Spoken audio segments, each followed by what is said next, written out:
friends, and welcome back. My name is Hana, and today I will be giving my first impressions of the new Necromancy Cosmetica Swamp of Sorrows palette.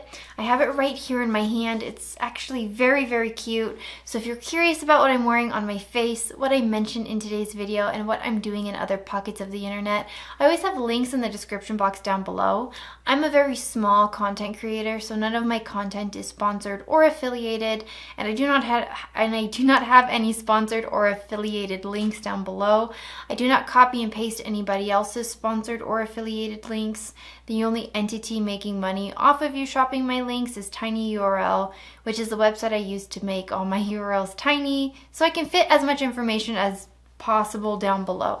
I personally like to watch videos that have links, and so I just want to treat others how I want to be treated. So that being said, let's talk about the palette, because I pre-ordered this back in December. It was actually the last thing I bought before I officially went on my no buy. So I've been waiting some time for this, but Necromancy Cosmetica is a Puerto Rican indie brand, I believe. I don't know if they make everything in-house, but on their Instagram account, they are constantly showing their products being made, products being swatched, comparisons. I also have a lipstick that I will be trying in today's video. This isn't new, but I figured if I was getting the palette, I might as well get a matching lip. They didn't release any new shades to go with the palette, so I don't think anything is like special to the Swamp of Sorrow besides the palette itself. But looking at the palette, it is this cute like little book, and the promo art for this, like, I fell in love with it. If you're new to my channel, I love swampy green looks. I kind of grew up on a swamp, so those colors to me kind of bring me back to home. So for it to be a green palette called the Swamp of Sorrows was definitely right up my alley. So opening the palette, it does come with a detachable mirror, kind of like the Flower Punk palette, and it's magnetic, and it's really nice because it just sticks to either side. And then this is what the palette looks like. It is an accordion palette. This is the inside. I will insert B-roll of swatches for this palette because I will swatch it after I do my look. I do not want to taint my first impressions. I usually like to do my swatches after I do my look anyway. But what's also really neat about this palette is that on the back it has like art. And they have another palette as well. I'm drawing a blank on the name, but I know it's like romance something, and that one was really, really pretty. But if I'm being honest, the color story of that palette as well wasn't something that was necessarily calling to me. But what I see about like constant comments of these palettes is that the pans look fairly large. But looking at the promo art as well on their Instagram account, it seems like you can kind of use these shadows for multiple things. Like, they're not just eyeshadows. I see them being used as blushes and kind of like bronzing and different, like, you know, adding different tones to your face. So with that being said, let's zoom in so I can show you how these shadows play exactly. To start off this look, I'm going to take the shade Pantano, which is like this lighter green shade. And I'm going to apply it right into the crease of my eye. But because I have a bit of a hooded eye, I need to make sure that I'm looking straight into the camera, because I'm not necessarily using this as a transition shade. I'm using it to build my eye socket shape. And I want this like green to last. Like, I want this to be the outer shade color. Because I want to blend another shade into it. And so far, the shadows kind of, I don't have to take too much into the pan. Like, I can just tap into the pan itself and I get enough color payout.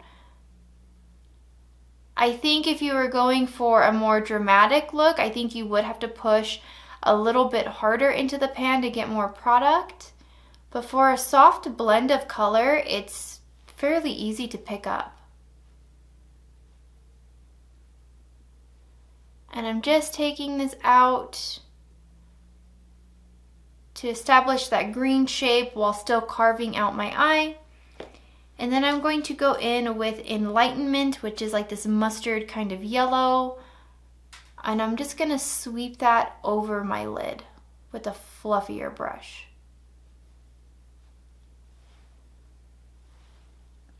I like that these shades are kind of true to pan. They're not too completely different from what I'm seeing in the pan. In the pan, this Enlightenment shade looks a little bit darker, but I like that it's brighter on the lid. And I'm just using this giant or not giant, but I'm using just a bigger, fluffier brush because I just want to sweep that color over the lid. I guess you could also have done it in the reverse, where you use the yellow first and then the greener shade on the lid. But I'm just gonna soften out those edges and re-establish the green. I'm going to go in with Blackthorn, which I think is just like a black matte. And I'm just gonna pop that in the inner corner, or excuse me, the outer corner, and just add some depth to the look.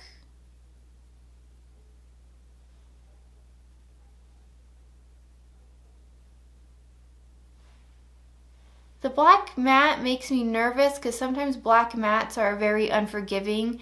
They're a little bit harder to blend out, and once you place them, like they're kind of locked in their spot.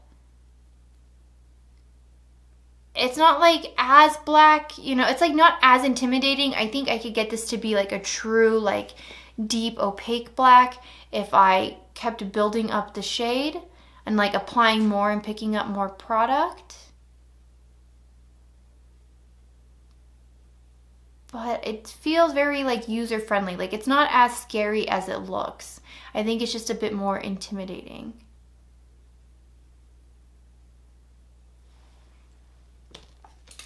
And then going back to that original brush I used for that Enlightenment shade, I'm just gonna kind of blend it over.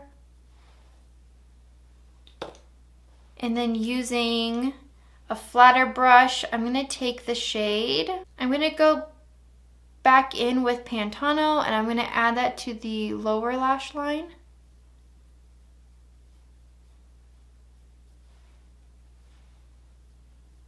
And just kind of build that green, lock in that green shade. And then dip into Blackthorn again and just tie in that cat shape that I like. I like to lift my lid.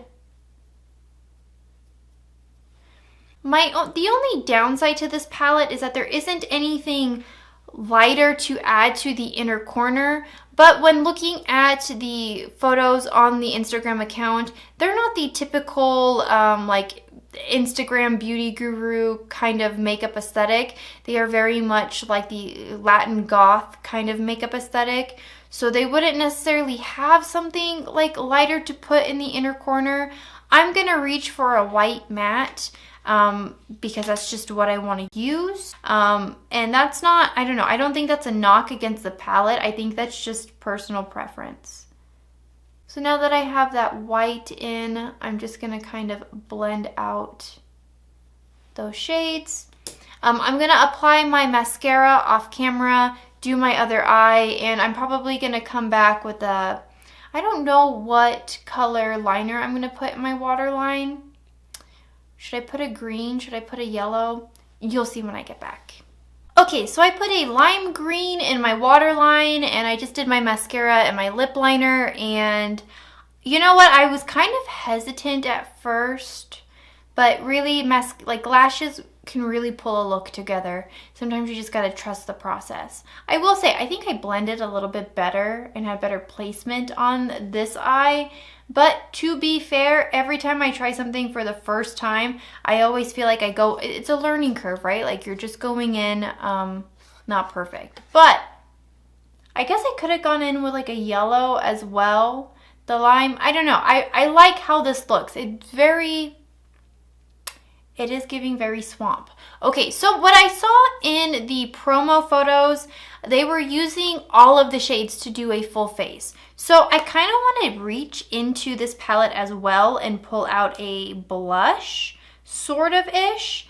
These are going to very matte. I know that they're going to be very matte because these are very matte eyeshadows, but I don't know which one I want to dip into. You know what, let's start with Enlightenment, kind of as like a lighter shade. And I'm just going to put that on the outer corners. It is a very pigmented formula. So I don't know, if you don't necessarily like a very matte blush, I don't know if you're gonna use it for this, but it blends in really nicely. Like, look at how soft that is. That's not bad. I was afraid that it was gonna be too pigmented, too harsh, but it does blend into the skin very nicely. You just kind of have to work it in. And I like to reach it to like my cheekbone, like the apples of my cheeks, just so it like covers my face. I don't know, I feel like it covers everything that needs to be covered. Like, because I don't know, when I run and I get very sweaty, like my whole front of my face turns red, like right here. So I just kind of go where my redness is. I think that's like the natural contour. And then let's take Disintegration, but I'm going to dip in very lightly to Disintegration. Is that very lightly? Let's tap it out. And I'm going to place that like right in the center.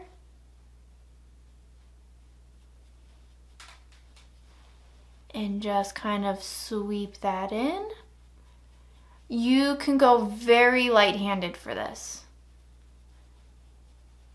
You actually don't need to use a whole lot at all. Should I take a little bit of it across my nose? Sure.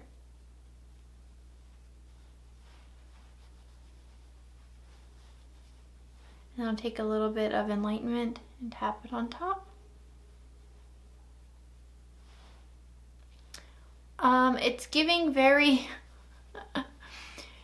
It's not my favorite to use as a blush, but because I saw it in the promos, I wanted to try it. And I mean, it's not bad. It's just like not my personal preference. Like, this isn't like what I would reach for, but that's okay. Now let's go into the lip product, because when I saw this, I was very excited. This is the shade Divine Flesh. And I think it's just like a nude, like brownie rose shade. When I saw the name Divine Flesh, it made me think of like Ymir. And if you're Attack on Titan, I don't know, Valheim, God of War. If you know Norse mythology, you know Ymir's flesh is pretty cool. So I've already lined my lips, but this is supposed to be like a satin matte.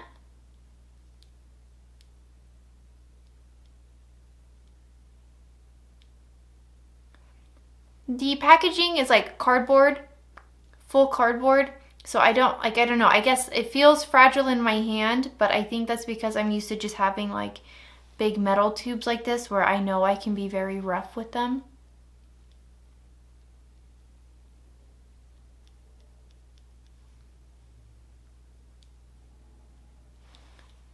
I think you do have to kind of warm it up to kind of apply it a little bit easier. But application wasn't too bad, you just saw. And I'm going to use my finger to blot it in.